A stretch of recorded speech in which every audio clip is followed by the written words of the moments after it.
Look at how easy that was. Black people did not build America, and they do not deserve reparations. Thank you. Hi guys, welcome back to our channel. In case you're new here, my name is Maren and I'm Maureen. So in today's episode, a palm-colored man came onto the internet picking cotton and saying that cotton picking was a very easy process and that Black Americans do not deserve any sort of reparations. So in today's episode, you're going to be diving deep into what people think about reparations and what they have to say about the whole subject. Right, guys, remember that during slavery, cotton picking was not as easy as the palm-colored man made it seem, yeah? But let's just dive into the video and then we come back and talk about it. You can let us know what you think about this video in the comment section. Also consider subscribing if it's your first time here, right? Let's watch and then we come back with our commentaries. It never fails. Black people can be somewhere minding their own black-ass business, and some Neanderthalic, narcissistic, nauseating, nondescript, nefarious numbnut escapee from the Caucasus Mountains by way of ne'er-do-well will come along and try to bother our peace. So Casper the Friendly Ghost Hayden here decided to show us how easy it was to pick a whole bulb of cotton, knowing that his hyperallergenic to the sun ass would have stayed out there for more than 30 minutes, he would have been dead of skin cancer by the end of the year. See, Hayden, you made this video because you were laying at home and you realized that you were alone because 3 inches is not enough to get any job done that she needs done. Also, I wish your hyperallergenic to the sun, melon-deficiated ancestors would have thought picking cotton or tobacco was just as easy as you tried to make it seem. Because if they would have thought that, they would have tried to do it themselves. And then we wouldn't be sitting here now in the condition that this country is in with racial disparity, because all your ancestors would have already died out because of skin cancer.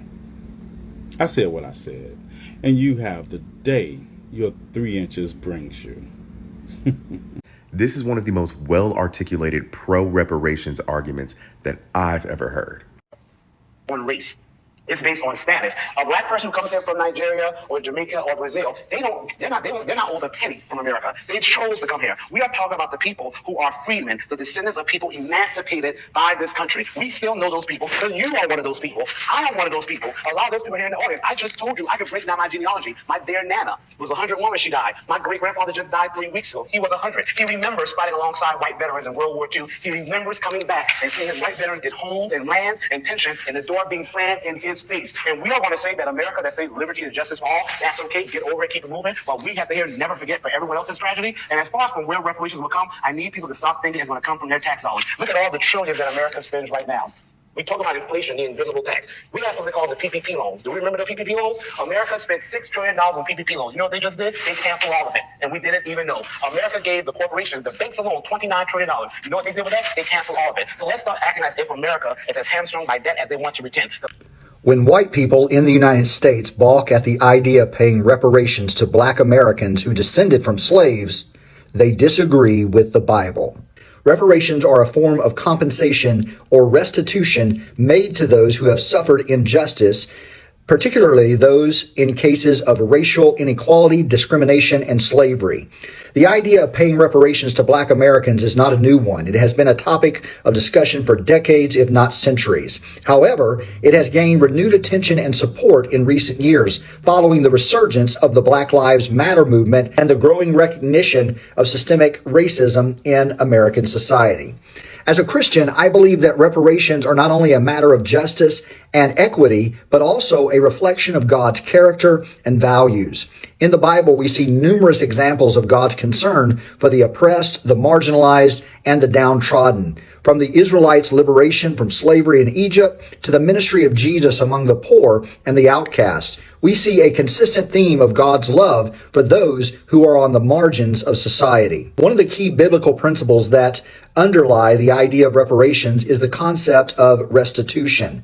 In the book of Leviticus, we see God commanding the Israelites to make restitution to those whom they have wronged. Leviticus 6, 1 through 5 says, "If anyone sins and commits a breach of faith against the Lord by deceiving his neighbor in a matter of deposit or security or through robbery, or if he has oppressed his neighbor or has found something lost and lied about it, swearing falsely in any of all the things that people do and sin thereby, if he has sinned and has realized his guilt and will restore what he took by robbery when he got it by oppression or deposit that was committed to him or the lost thing that he found or anything about which he has sworn falsely, he shall restore in full and shall add a fifth to it and give it to him to whom it belongs on the day that he realizes his guilt." This passage emphasizes the importance of making restitution to those who have been wronged and not just restoring what was taken, but adding to it as a form of compensation. This principle of restitution can be applied to the issue of reparations to Black Americans who have suffered centuries of enslavement, discrimination, and systemic oppression. I don't support reparations, and here's why. First, who would qualify? None of us today were ever slaves. None of us today were ever slave owners.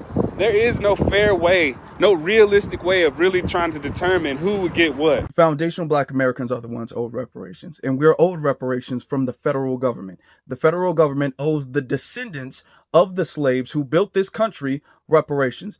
The descendants are easy to find. You can easily figure out who we are, and America has already paid descendants of other communities that they've aggrieved reparations. So this is not a new concept. The whole, well, nobody is a slave owner today. Well, the wealth from slavery still exists today, and the American government needs to repay their descendants, the descendants of the ones that they enslaved. It's very simple. The following is a list of things you could have given Black Americans instead of being performative.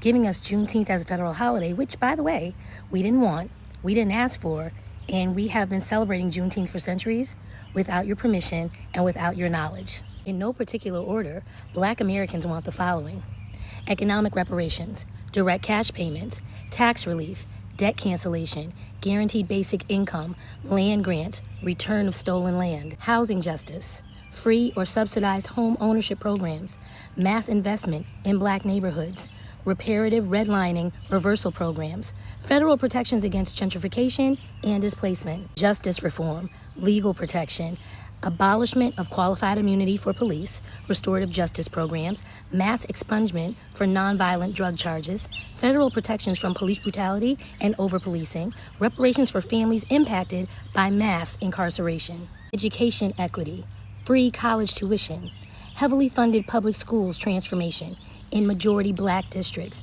mandatory Black history curriculum in all United States schools, federal support for culturally affirming education and Black teachers, fair and equitable pay and living wages for those teachers, health and wellness, universal health care, access for Black Americans, federal investment in Black maternal and mental health care, erasure of medical debt, funding for trauma healing centers and Black-led wellness clinics, real political power, real representation, voting protections and automatic registration for Black Americans, end voter suppression laws, end voter suppression laws, end voter suppression laws, permanent legal protections for protest and civil rights organizing, support for Black political candidates and community leaders. Making Juneteenth a federal holiday when we were already celebrating it was performative and a way for you to try to shut us up.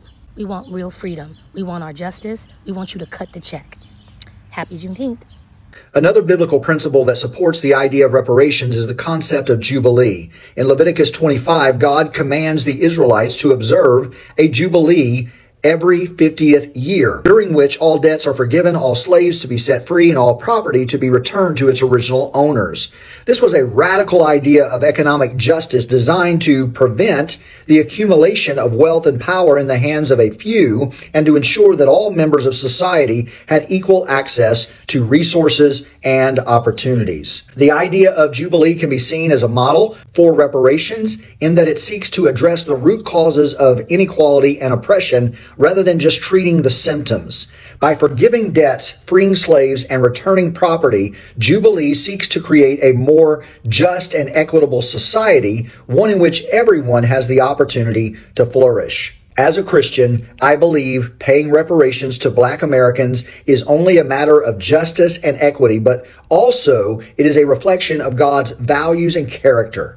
Through the biblical principles of restitution and Jubilee, we see a model for how we can address the historical and systemic injustices that have plagued our society for far too long. While the issue of reparations is complex and contentious, I believe that as Christians, we have a responsibility to seek justice. So guys, welcome back. Let us know what you think about the episode you just played, right? All I have to say to the palm-colored guy who was mocking Black people and saying how they don't deserve reparations, what I can say is, I'll use his words and I quote, look at how easy that was. And what he forgot to include in his videos were, he didn't include the whips while picking cotton, right? He didn't include the days slaves went without proper food. He didn't include the mental torture slaves were going through. It wasn't just you go to the field and pick cottons, right? He didn't include the mental torture they were going through. He did not include the babies of slaves who were sold to different homesteads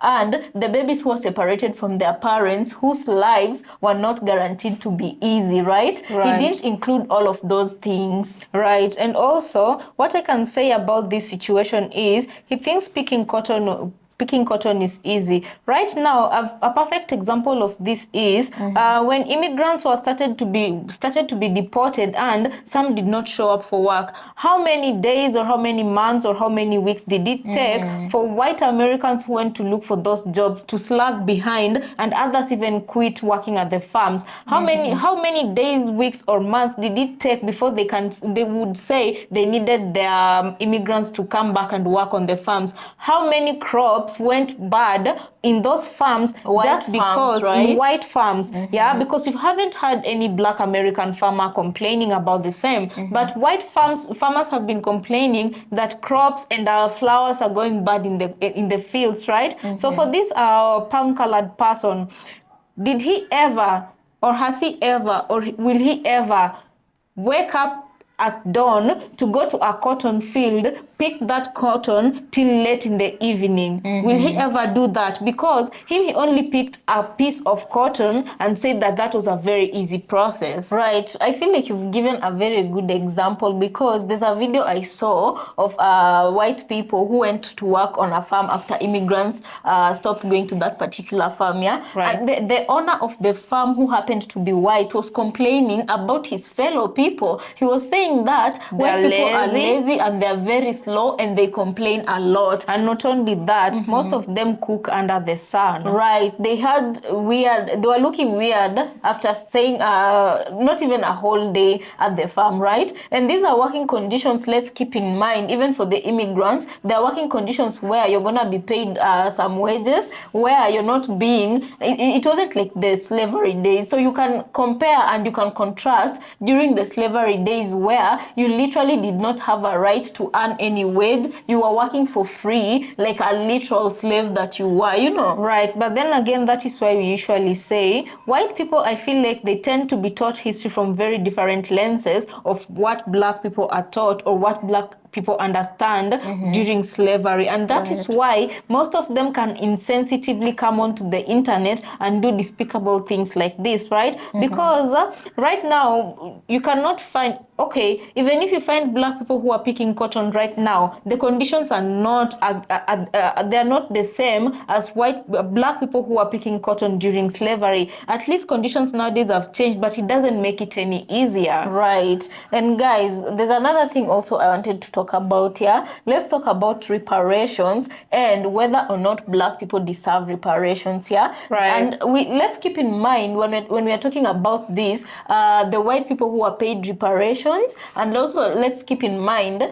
the Jews who are paid reparations, and are still being paid reparations if I understand it correctly. Exactly. And guys, it's not only these groups of people who we've mentioned, even Japanese people, because of how women were being used by by the soldiers from, was it America Comfort or women. Yeah, the comfort women. Also, they had some sort of reparations, right? So if all these other groups of people are having reparations, why is it so difficult for the government or for white America to accept that black people also do need their own reparations? I guess because if you pay reparations, that's some sort of compensation for Also the admitting wrong that a wrong was done. Exactly, it's what I wanted to say. The minute they pay reparations to black people is the minute that they will be admitting to the wrongs they did to the black American community, which I quite genuinely don't feel like right now they're ready to accept that, because look at the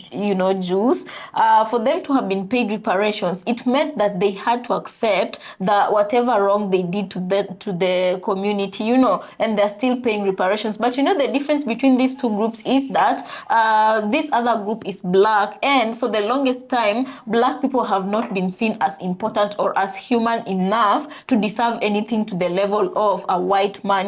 Right. That is why their plight is being downplayed and it's being stepped on.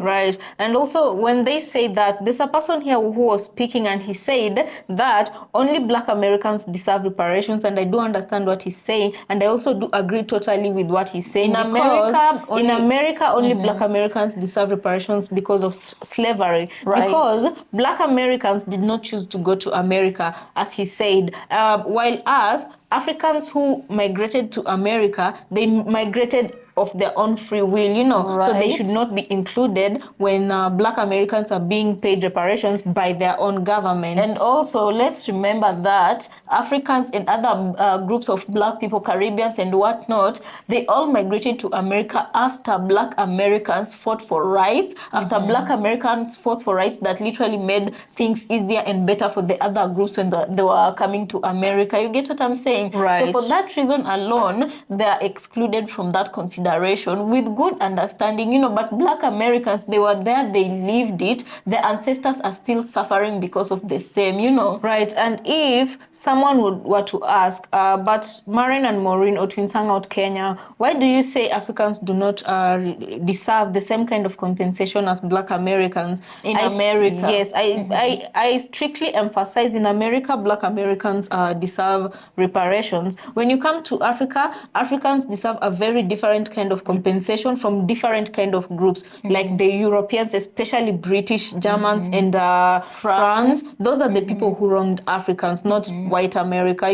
White America only wronged Africans by stealing their people away from the land, right? And others, yes, others were sold by the chiefs, So that reparations should be paid to the descendants of those people, right? Right, but the descendants of the people who were stolen or sold to the American slavery system, right? And when it comes to the Caribbeans and the Jamaicans, I also believe they do deserve a different kind of reparation, but not from the American government for the most part. Do you know the history of Jamaica or Caribbean? That is why I've said for the most part. But not all of the whole situation. We can only, if you're from the Caribbean and you're watching, please enlighten us, because we are here to learn. We should research on that, right? Yeah, we are here to learn. Because I believe every black person on earth deserves reparations. Definitely deserves reparations. They might all not look the same, but so the Caribbean, you ask yourself, people like the Jamaicans, what sort of reparations do they deserve? That's a good question, and I feel like that's something we're gonna have to be researching on, right? So that we can also get to enlighten ourselves here. Right, but in general, I do believe that reparations are owed. Right. But right now, it's beginning to look very bleak that that will happen, because for the longest time, as we have the little history that we've been studying, is that other groups of people, they're being given their own reparations, but when it comes to black Americans, that is where even if they are being given something today, it will be taken away tomorrow, or the government of white supremacists will just find an underhanded way of taking it away from them. Like the perfect example, as we recently learned, was the 40 acres and a mule. Yeah. So guys, let us know what you think about this episode. Also consider subscribing if you're new to our channel, and we'll see you on our next episode.